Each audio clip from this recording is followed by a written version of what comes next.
బాసర సరస్వతి ఆలయానికి భక్తులు పోటెత్తారు. Summer holidays ముగుస్తుండటంతో అమ్మవారిని దర్శించుకునేందుకు భక్తులు బారులు తీరుతున్నారు. ఆలయ ప్రాంగణంలో సౌకర్యాలు సరిగా లేకపోవడంతో భక్తులు తీవ్ర ఇబ్బందులు పడుతున్నారు. దీనిపై మరిన్ని వివరాలు మా ప్రతినిధి శ్రీకాంత్ అందిస్తారు. బాసర అమ్మవారి ఆలయం భక్తులతో కిటకిటలాడుతుంది. రేపటి నుంచి స్కూల్స్ ప్రారంభం అవుతుండటంతో అక్షరాభ్యాసం చేయించేందుకు తమ పిల్లలను తీసుకొని తల్లిదండ్రులు పెద్ద సంఖ్యలో ఇక్కడికి వస్తున్నారు. ఉదయం 4 గంటల నుంచే పెద్ద సంఖ్యలో భక్తులు ఇక్కడ క్యూ లైన్లలో బారులు తీరాల్సిన పరిస్థితి మనం చూస్తున్నాం. ఇటు మహారాష్ట్ర నుంచే కాక హైదరాబాద్ నుంచి కూడా పెద్ద సంఖ్యలో భక్తులు వచ్చి తమ పిల్లలకు అక్షరాభ్యాసం చేయిస్తున్నారు. చాలా సుదూర ప్రాంతాల నుంచి భక్తులు ఇక్కడికి వస్తున్నారు. ఉదయం నుంచి ఆలయాల్లో కిటకిటలాడుతున్న పరిస్థితి. ఇక్కడ ఆలయ అర్చకులు ఉన్నారు. అసలు ఆలయ అర్చకులను అడిగి తెలుసుకుందాం భక్తుల తాకిడి ఎలా ఉంది అనేది. సార్ చెప్పండి, ఎలా ఉంది భక్తుల తాకిడి? భక్తులు అధిక సంఖ్యలో రావడం జరుగుతూ ఉంటుంది. ఈ పాఠశాలలు కానివ్వండి, కాలేజెస్ కానివ్వండి సెలవులని ముగుస్తూ వస్తున్నాయి. రేపటి నుంచి స్కూల్స్ కానీ కాలేజెస్ స్టార్ట్ అవుతున్నాయి కాబట్టి ఈ పాస్ అయినటువంటి విద్యార్థులు వాళ్ళ యొక్క మొక్కులు తీర్చుకోవడానికి, అలాగే కొత్తగా స్కూల్లో చేరేటటువంటి విద్యార్థుల్ని అక్షరాభ్యాసం చేయించుకోవడానికి అధిక సంఖ్యలో భక్తులు రావడం జరుగుతుంటుంది. మార్నింగ్ 4 గంటల నుంచే భక్తుల తాకిడి మొదలైంది. ఉదయం నుంచి అక్షరాభ్యాసాలు మొదలయ్యాయి. అలాగే భక్తులు కూడా దాదాపు ఇప్పటి వరకు 20,000 మంది భక్తులు అమ్మవారిని దర్శించుకోవడం జరిగింది. ఈ తాకిడి ఇంకో 15 రోజుల వరకు ఉండొచ్చండి. అంటే భక్తులు ఎక్కడి నుంచి వస్తున్నారు సార్?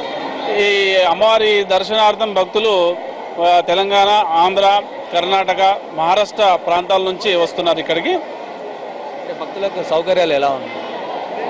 భక్తులకు సౌకర్యాలు క్యూ లైన్స్లో బాగానే మెయింటైన్ చేస్తున్నారు. అలాగే తాగడానికి నీళ్లు అందిస్తున్నారు. బాగానే జరుగుతుంది. అలాగే ఇక్కడ కొంతమంది భక్తులు ఉన్నారు, వారితో మాట్లాడే ప్రయత్నం చేద్దాం. సార్ చెప్పండి, ఎలా ఉంది? వాటర్ కూడా సప్లై లేదు సార్ ఇక్కడ. ఇంత తిరుపతి 1,00,000 మంది దర్శనం చేసుకుంటే డైలీ ఇంతమందికి 1000 మంది లేరు సార్. మొత్తం దేవాలయాన్ని తిప్పి కొడితే 1000 మంది లేరు. మేము 10 గంటలకు వచ్చినాం సార్ లైన్లో. ఇప్పుడంతా 12 అవుతుంది ఇక్కడ ఉన్న పరిస్థితి. మేము అక్కడ వాళ్ళు ఏం చేస్తారంటే వాళ్ళు ఇక్కడ లోకల్ ఉన్న వాళ్ళని తీసుకుని విడిచిపెట్టుకుని పోతాం అంతే. 100 రూపాయలు టికెట్లు వెళ్ళిపోతారు, ఫ్రీగా వెళ్ళిపోతారు. వాళ్ళు 100 కిలోమీటర్ దూరంకి వెళ్ళి వచ్చి అమ్మవారు నా సంకల్పంతో మేము వచ్చి ఇక్కడ ఈ పరిస్థితి ఇది. అసౌకర్యాలతో ఉన్నామని చెప్పేసి భక్తులు చెప్తున్నారు. చెప్పండి అమ్మా, ఎక్కడి నుంచి వచ్చారు మీరు? చెప్పండి. మేము కరీంనగర్ నుంచి వచ్చామండి.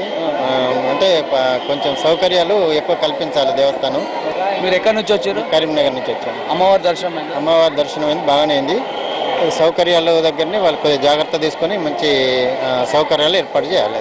అంటే వేసవి సెలవులు ముగుస్తుండడంతో ఉదయం నుంచే పెద్ద సంఖ్యలో భక్తులు వేల సంఖ్యలో ఇక్కడికి వచ్చి అమ్మవారిని దర్శించుకుంటున్న పరిస్థితి. ప్రధానంగా మనం క్యూ లైన్లలో చూస్తున్నాం. భక్తులు ఉదయం నుంచే క్యూ లైన్లలో భారీగా వేచి చూస్తున్నటువంటి పరిస్థితి.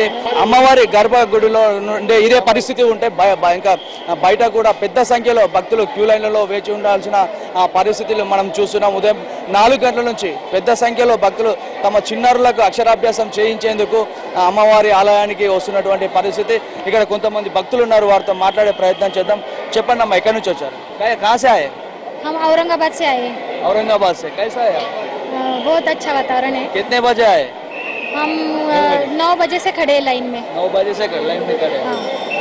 మహారాష్ట్ర నుంచి కూడా పెద్ద సంఖ్యలో భక్తులు ఇక్కడికి వస్తున్నారు. ఇది మొత్తానికైతే బాసర అమ్మవారి ఆలయం భక్తులతో కిటకిటలాడుతుంది. ఈ భక్తుల తాకిడి మరో 4 రోజుల పాటు ఇలాగే ఉంటుందని చెప్పేసి ఇటు ఆలయ అర్చకులు కూడా చెప్తున్నారు. కెమెరా పర్సన్ రవిచరణ్తో శ్రీకాంత్, NTV, నిజామాబాద్.